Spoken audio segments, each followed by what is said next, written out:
Madame raconte des histoires. Bonjour et bienvenue à toi chez Madame raconte des histoires. Aujourd'hui, nous partons à l'aventure avec Toy Story 3. Alors si tu es prêt, c'est parti! Depuis quelque temps, Andy ne joue plus avec ses jouets comme avant. C'est parce qu'il est grand maintenant. Avant ton départ pour l'université, n'oublie pas de faire le tri dans tes jouets et de mettre de côté ceux que tu veux donner à la garderie, lui dit sa maman. Andy réunit tous ses jouets dans un sac poubelle pour les mettre au grenier, sauf Woody. Mais la maman d'Andy dépose le sac dans la rue, pensant qu'il est destiné à être jeté. Voyant cela, Woody se précipite à l'extérieur, lorsque le camion des éboueurs arrive. Heureusement, les amis de Woody réussissent à s'échapper du sac. Caché sous une caisse de tri sélectif, il se dirige vers le coffre de la voiture et grimpe dans le carton destiné à la garderie. Woody les rejoint.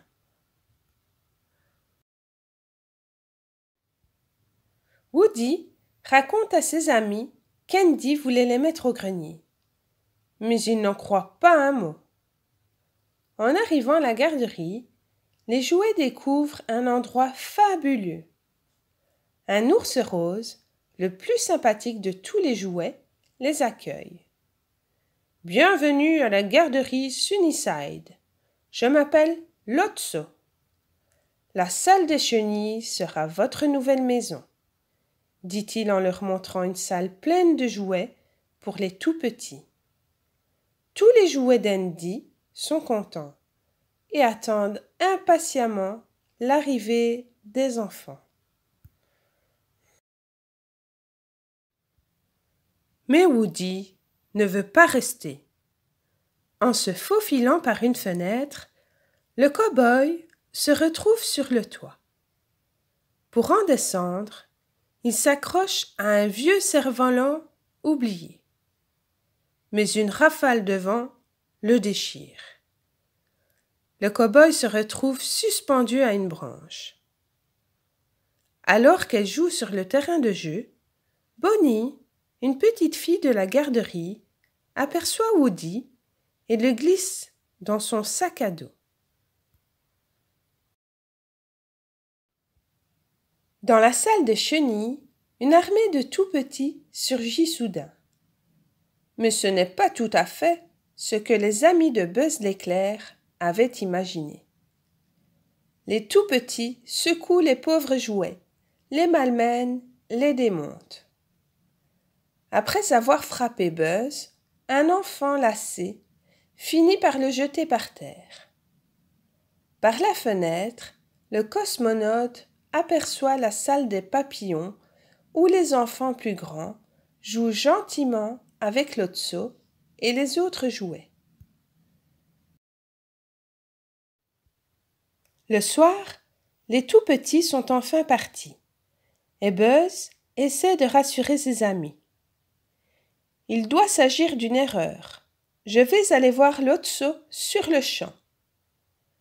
Buzz surprend alors une discussion entre trois amis de Lotso qui sont contents de ne pas être avec les tout-petits. Les nouveaux auront de la chance s'ils réussissent à tenir une semaine, ricane l'un des jouets.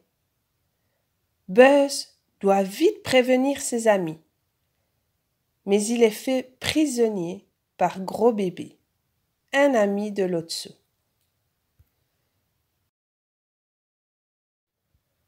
Pendant ce temps-là, tous les jouets se demandent où est passé Buzz l'éclair.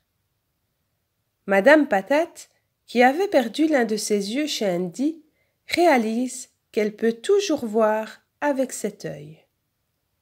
Elle voit alors Andy chez lui, contrarié, et elle comprend qu'il n'a jamais voulu jeter ses jouets. Les jouets décident donc de rentrer.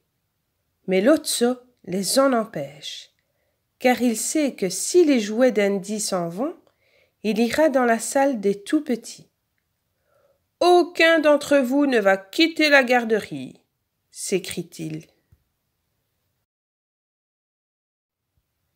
Chez Bonnie, des jouets révèlent à Woody que Lotso, l'ours rose, est sans pitié parce qu'il a toujours cru qu'on l'avait abandonné. Woody retourne à la garderie, caché dans le sac à dos de Bonnie. Tout à coup, un téléphone jouet se met à sonner. Woody décroche. « Tu peux utiliser le vide-ordures pour sortir d'ici », entend-il dans le combiné. Woody rejoint ses amis et ensemble, ils retrouvent Buzz et imaginent un plan pour quitter la garderie.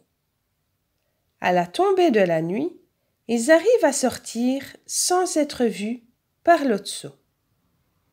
Ils n'ont plus qu'à se laisser glisser par le conduit du vide-ordures.